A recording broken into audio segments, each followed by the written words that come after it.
கோடான கோடி நன்றி சார். பால் காய்ச்சதுக்கு வீட்டுக்கு வர்றேன். சரிங்க சார்.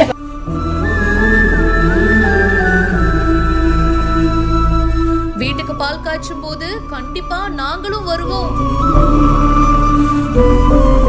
உங்களுக்கு கோடான கோடி நன்றிகள் சார்னு அந்த அம்மா கண்ணீர் மல்க சொல்லும் போது மாவட்ட ஆட்சியரும் அதிகாரிகளும் நெகிழ்ந்து போயிருக்காங்க.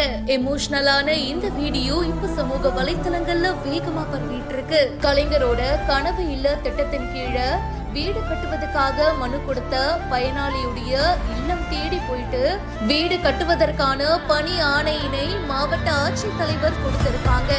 கோவில்பட்டி ஊராட்சியை சேர்ந்த பே வள்ளியம்மாள் அப்படின்றவங்க மாவட்ட ஆட்சித்தலைவர் கிட்ட வீடு கட்டுவதற்கான மனு கொடுத்திருந்தாங்க. அத பரிசீலனைலாம் பண்ணிட்டு இப்போ நேர்ல போயிட்டு அவங்கள மீட் பண்ணிருக்காங்க.